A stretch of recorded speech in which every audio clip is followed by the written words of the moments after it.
আসসালামু আলাইকুম প্রিয় শিক্ষার্থী বিন্দুরা, বিশেষ করে নবম শ্রেণীর নতুন কারিকুলামের শিক্ষার্থীবৃন্দ, সবাইকে আসসালামু আলাইকুম। আজ আমি আবার হাজির হয়েছি তোমাদের সামনে। আমি মোহাম্মদ শাহ আলম দিয়েছি এসএলএম টিচিং সেন্টার পক্ষ থেকে। গত ক্লাসের ধারাবাহিকতার অংশ হিসাবে আমি আংশিক ভগ্নাংশ নিয়ে তোমাদের আলাপ করেছিলাম। তোমাদের নবম শ্রেণীর প্রকৃতি এবং প্রযুক্তিতে বহুপদী রাশি এর আংশিক ভগ্নাংশ আমি প্রথম নিয়ম এবং দ্বিতীয় নিয়ম তোমাদেরকে পরপর দুটি ক্লাসে বা ভিডিও ক্লাসে আমি বোঝানোর চেষ্টা করেছি। আজ আমি হাজির হয়েছি নিয়ম 3, তোমাদের বইয়ের পৃষ্ঠা নম্বর 109। এখন নিয়ম 3টা আমরা এখানে একটু পড়ি। যদি কিউএক্স মানে এখানে হর, আমরা যদি হর ধরি কিউএক্স এর একঘাত এবং দ্বিঘাত বিশিষ্ট উৎপাদক থাকে। দেখো আমি এখানে সাথে সাথে যদি এটা বলি, এটা একঘাত, এটা হচ্ছে দ্বিঘাত উৎপাদক থাকে এবং উৎপাদকের কোনো পুনরাবৃত্তি নাই। এখানে কোনো উৎপাদকের পুনরাবৃত্তি নাই, মানে x-1 আবার x-1 অথবা x+2 অথবা x+2 এরকম নেই, পুনরাবৃত্তি নেই। তখন একঘাত বিশিষ্ট উৎপাদকের জন্য, এটা একঘাত বিশিষ্ট উৎপাদকের জন্য আমাদের ধ্রুবক, অর্থাৎ ধ্রুবক ধরবো আমরা a b c যেটাই ধরি।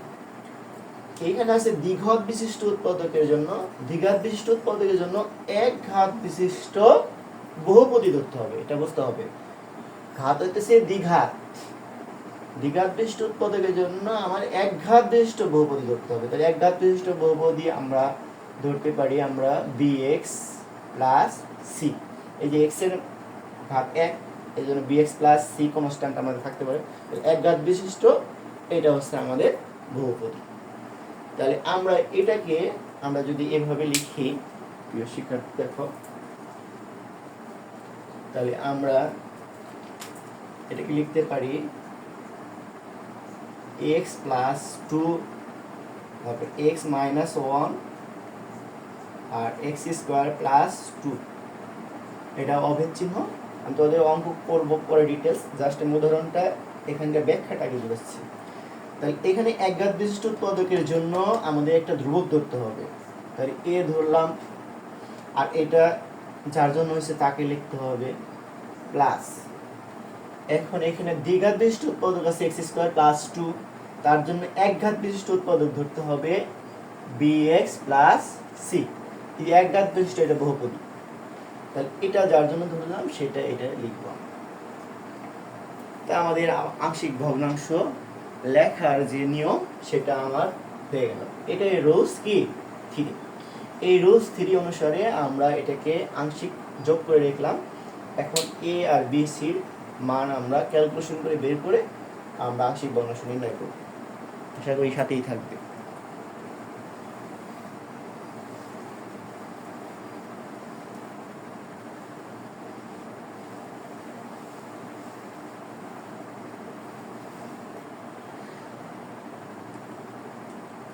দেখো শিক্ষার্থীবৃন্দ, তাহলে আমরা উদাহরণ, তোমাদের বইয়ের উদাহরণে এত ব্যাখ্যা দেওয়া নাই, আমি তোমাদের পুরো দিচ্ছি ব্যাখ্যা সহ।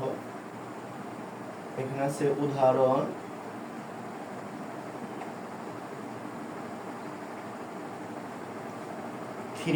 x plus 2 আর x minus 1 আর x² plus 2 কে আংশিক ভগ্নাংশে প্রকাশ করতে হবে। কে আংশিক ভগ্নাংশে প্রকাশ করব। প্রিয় শিক্ষার্থীবৃন্দ, আমরা দেখো সমাধান করার চেষ্টা করি।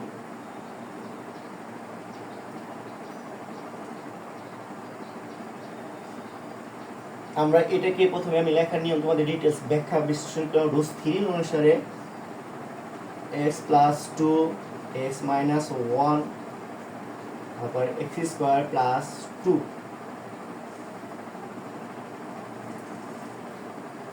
এটা আমাদের অভেদ চিহ্ন।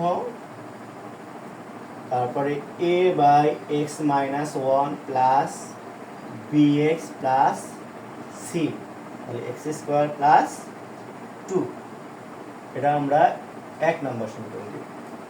1 নং সমীকরণকে এটা হর দিয়ে আমরা যে প্রসেসে আগাই, 1 নং সমীকরণকে x minus 1 x square plus 2 দিয়ে গুণ করে পাই, কি পাই দেখো, x প্লাস 2, তোমাদেরকে ব্যাখ্যা দিচ্ছি কিভাবে গত ক্লাসে, সেটা বুঝলে এটা তোমাদের জন্য অনেকটা ইজি হবে। তাহলে a এটা কাটা যাবে, তাহলে থাকবে x স্কোয়ার প্লাস 2 প্লাস, দেখো এখানে bx প্লাস c, এটা কাটা যাবে, থাকবে হচ্ছে x মাইনাস 1, এটাকে আমরা 2 নম্বর সমীকরণ করব। এই 2 নম্বর সমীকরণে আমরা যদি এখানে x মাইনাস 1 আছে, x এর মান যদি আমি 1 বসাই, দেখবা যে আমাদের এর মান চলে আসবে। তাহলে 2 নং সমীকরণে x সমান 1 বসিয়ে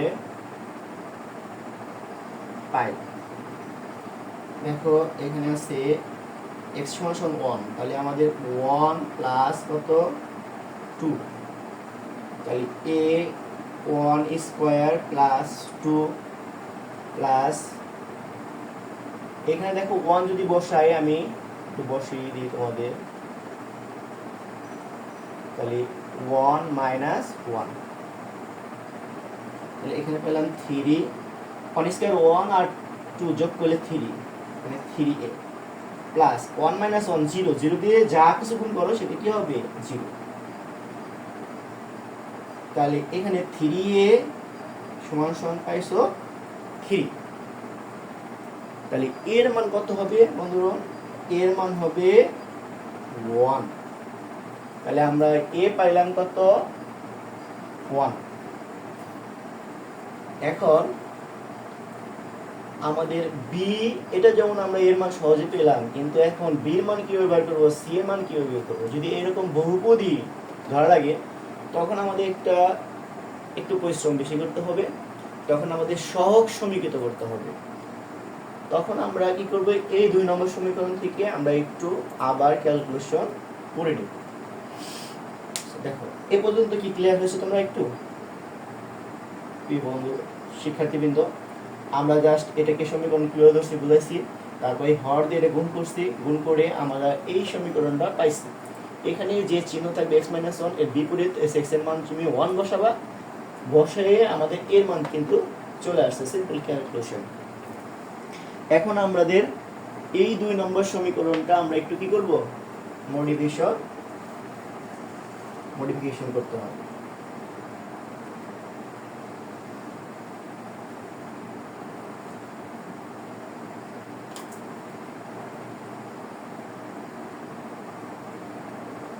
এখন 2 নং সমীকরণ হতে পাই,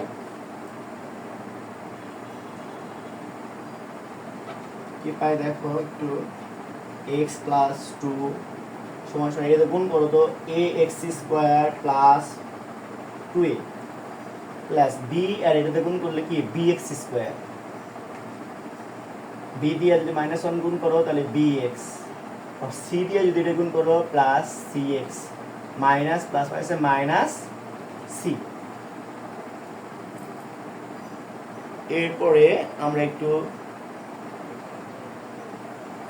এটাকে এখন আমরা কি করব, 3 নম্বর সমীকরণ করব।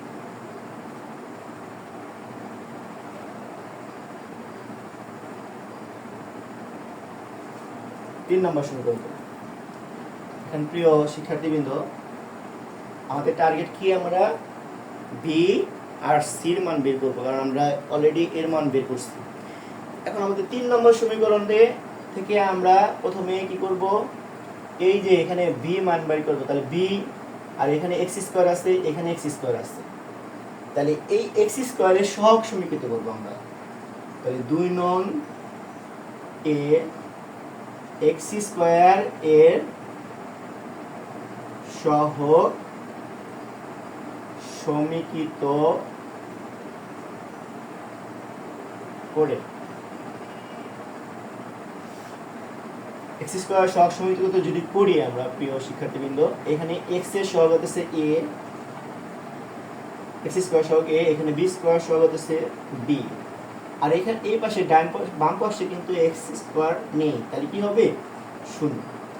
তুমি তো অলরেডি কি এর মান 1 পাইছো, তাহলে বি সমান সমান কি? শূন্য। সুতরাং বি সমান সমান কি হলো? ওই পাশে গেলে এটা মাইনাস, তাহলে আমি বি এর মানও পেলাম। এখন আমি এই পাশে আবার কি করব? আমাদের টার্গেট এ পাইলাম, এর মান পেয়েছি, বি এর মান পেয়েছি, এখন টার্গেট কি? সি। সি আছে এখানে এক্স, তাহলে এখন কি করতে হবে? আমার এক্স এর সহগ সমীকৃত করতে হবে প্রিয় শিক্ষার্থীবৃন্দ। তাহলে 2 নং এ এক্স এর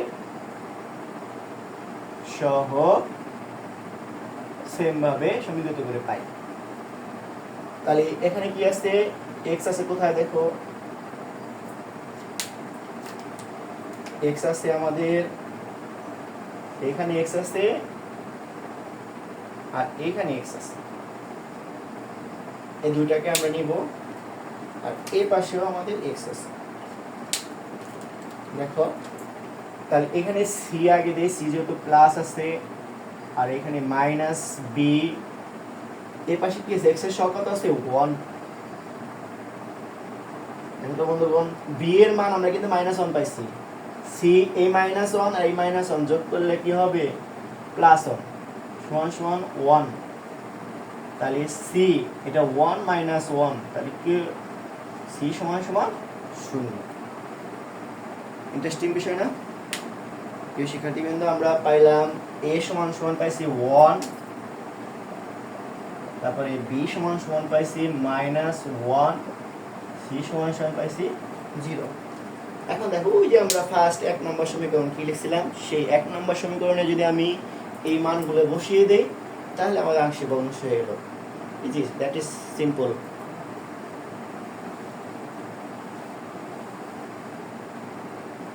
তোমাদের সহগ সমীকৃত যে বিষয়টা, আমরা এক্স স্কয়ারের সাথে বাম পক্ষের সাথে ডান পক্ষ আমরা সহগ সমীকৃত করব, আর এক্স এর সহগ নেব বাম পাশের সাথে ডান পাশ।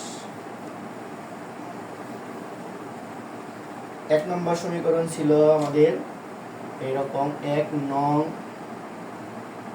সমীকরণে এ বি ও সি এর মান বসিয়ে, এটা ছিল x + 2 x - 1 x² + 2,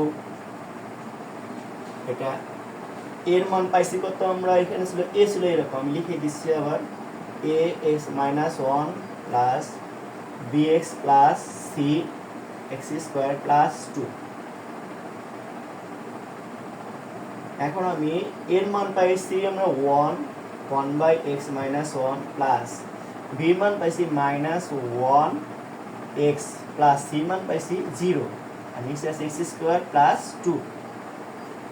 1/x - 1 plus মাইনাসে কি? মাইনাস, তাহলে 1x শুধু xc থাকে এখানে, তারপর x² + 2।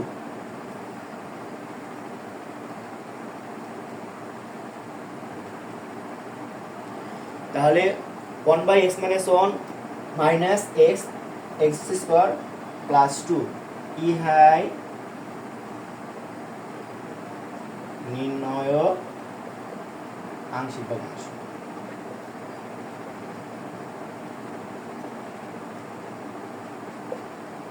তো প্রিয় শিক্ষার্থীবৃন্দরা, আমরা প্রথমে নিয়ম বা রোজ 3 ছিল হচ্ছে আমরা qx মানে হর যেটা ধরবো, সেটা যদি আমাদের একঘাত বিশিষ্ট এবং দ্বিঘাত বিশিষ্ট উৎপাদক থাকে, একঘাত বিশিষ্টের জন্য একটা লবে ধ্রুবক, দ্বিঘাত বিশিষ্টের জন্য লবে আমাদের একঘাত বিশিষ্ট উৎপাদক ধরতে হবে, তাহলে ধরে আমরা যদি এ বি সির মান, এই যে এ একঘাত বিশিষ্টের জন্য আমরা ধ্রুবক ধরছি এ, দ্বিঘাত বিশিষ্টের জন্য একঘাত বিশিষ্ট বহুপদী bx প্লাস সি ধরছি। তারপরে আমরা কিছু প্রসেস বা প্রক্রিয়া অবলম্বনের মাধ্যমে এ বি সির মান বসিয়ে আমরা এ আংশিক ভগ্নাংশ করছি, অর্থাৎ এটা সমান সমান আমরা পেলাম এটা। That is simple. তোমরা যদি দেখো তাহলে তোমাদের কাছে কিছু খুবই সহজ মনে হবে।